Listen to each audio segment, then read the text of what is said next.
Muito bem, pessoal. Agora a gente vai começar a falar um pouquinho mais sobre o universo de Harry Potter e a ciência por trás desse grande universo, porque tem muita coisa pra gente falar aqui.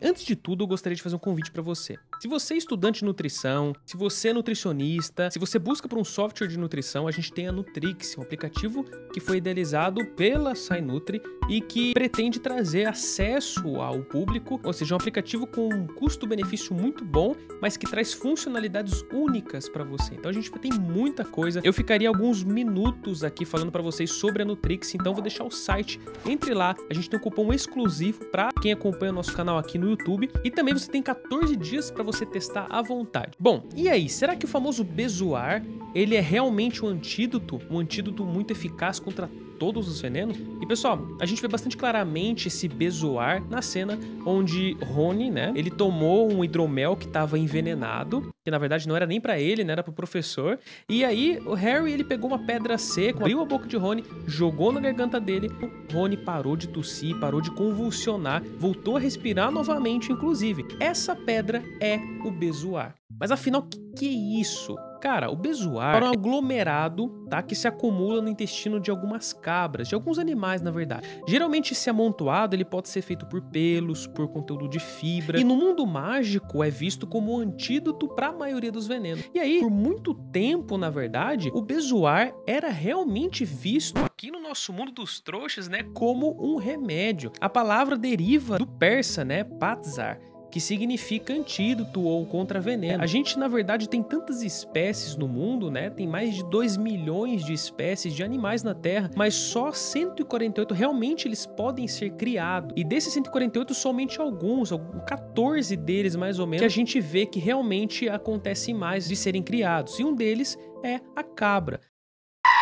No século 8 ao século 14, mais ou menos, lá no Islã medieval, um período onde houve bastante desenvolvimento científico, as pessoas eram fascinadas pelo conhecimento de tudo, então da funcionalidade das plantas, da astronomia, de tudo mais. E o mundo islâmico, ele usava, inclusive, bezoares, que apesar de ser algo bastante comum, né, nas cabras, também aparece no estômago de alguns veados, de camelos, de vacas e alguns outros animais que são ruminantes. O bezoar, então, pessoal, ele era amassado, ele era moído e preparado com uma água quente, como se fosse um chá. Na verdade, era um chá de bezoar. As pessoas também faziam alguns curativos, né, com o próprio bezoar. Era bastante utilizado em algumas compressas, como remédio para febre, para epilepsia, até mesmo para lepra ele era utilizado. E lá no século 14, se vocês se lembram da aula de história, teve um período chamado período de trevas, que aconteceu na Europa, pegou um pouco do continente asiático também, que foi chamado assim porque muita gente morreu. 50 milhões de pessoas foram a óbito por conta da peste negra, da peste bubônica. E nessa época o bezoar tinha esse apelo de que ele poderia ser algo trazido do Islã como um remédio, como algo que pudesse resolver esse problema. O próprio rei Eduardo IV, né, da Inglaterra, atribuiu a sua recuperação nessa época de uma ferida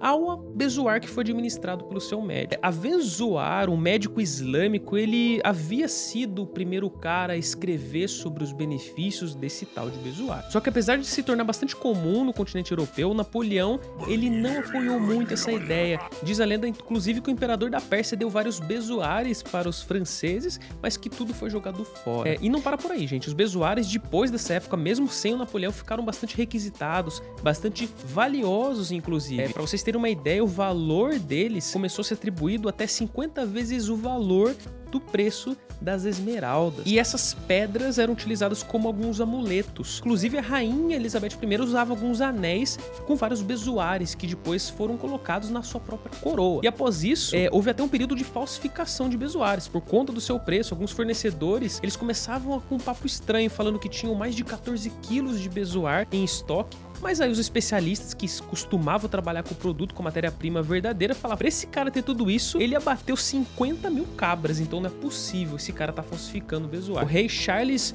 IX, que foi presenteado com o bezoar, ele era cético, igual o Napoleão, ele chamou o seu médico, né, Ambroise Paré, para saber se realmente aquela pedra tinha uma funcionalidade contra os venenos, tinha uma eficácia. O rei, então, ele fez um teste, ele chamou um criminoso que estava condenado à morte, à forca, resolveu fazer um trato com esse cara, falou, eu vou te dar um veneno aqui, tá, uma mistura, e vou te dar esse bezoar, porque eu quero saber se funciona. E aí, se você se recuperar, você tá livre. E não deu outra, na verdade, né, pessoal? O cara acabou falecendo horas depois que ele tomou o veneno. E agora, parando e olhando um pouquinho para a literatura científica, a gente vê que o bezoar, na verdade, ele é uma condição patológica que causa o acúmulo dessas substâncias que não são digeridas. E o Amuro, por exemplo, e colaboradores, eles citam em 2015 que esses acúmulos, essa massa acumulada pode ser de várias coisas, como, por exemplo, materiais fibrosos que são de plantas, são chamados de fitobezoares, ou então daquilo que é ingerido como pelos de animais, o próprio pelo do animal,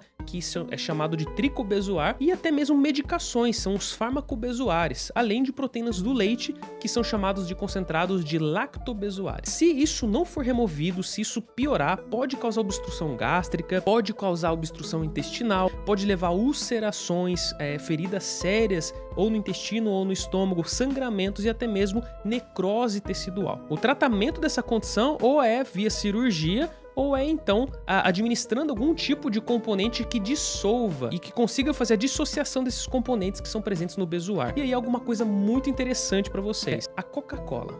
Não sou patrocinado, mas em 2002, um artigo reportado por Ladas e colaboradores relatou um índice de resolução de 91% dos casos de fitobezoar após pacientes serem administrados com Coca-Cola, cerca de 500 ml a 1 litro. Em outros estudos, porque foi uma revisão sistemática, se considerou até 5 litros em 12 horas de Coca-Cola e a resolução do problema. O tratamento foi mais efetivo, inclusive, em comparação às próprias enzimas digestivas, como a papaina, que foi administrada também, retirada, né, e segmentada a partir do mamão papaya, que é capaz de desnaturar proteínas e que poderia quebrar esses componentes que são complexos do fitobezoar, e também alguns medicamentos. Então mostrou uma eficácia bastante interessante a Coca-Cola. E apesar do mecanismo não ser totalmente compreendido, né, acredita-se que os pesquisadores eles verificam que o próprio ácido fosfórico presente na Coca-Cola, junto com o dióxido de carbono, né, com as bolinhas, eles ajudaram nessa dissolução da calcificação dos bezoares. Mas aí você pode estar perguntando, mas esse negócio pode curar veneno ou não? É isso que eu quero saber, por isso que eu entrei nesse vídeo aqui. Será que é realmente?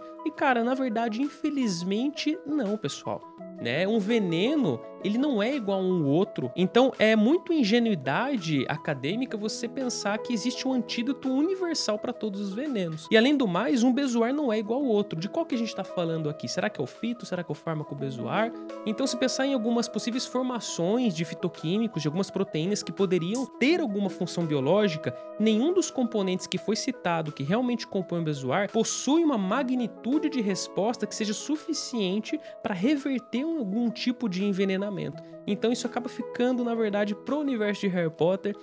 Talvez a gente consiga imaginar que somente um bruxo, não um trouxa, conseguiria usar o bezoar e ter sucesso na administração para cura de venenos, né? Pode ser que essa teoria seja válida aí, não sei, J.K. Rowling que o diga. E é isso, pessoal. Espero que vocês tenham gostado. Se você gostou, não deixa o seu curtir. O nosso canal ele está crescendo cada vez mais. A gente se manteve um pouco ausente agora. Isso impacta bastante na nossa visualização, na entrega que o YouTube faz para vocês. Então, para a gente retomar nossos conteúdos, é muito importante que você continue curtindo, compartilhando com seus amigos. Isso é muito bom pra gente. Obrigado a cada um que tem acompanhado até aqui. Um grande abraço a todos e até a próxima.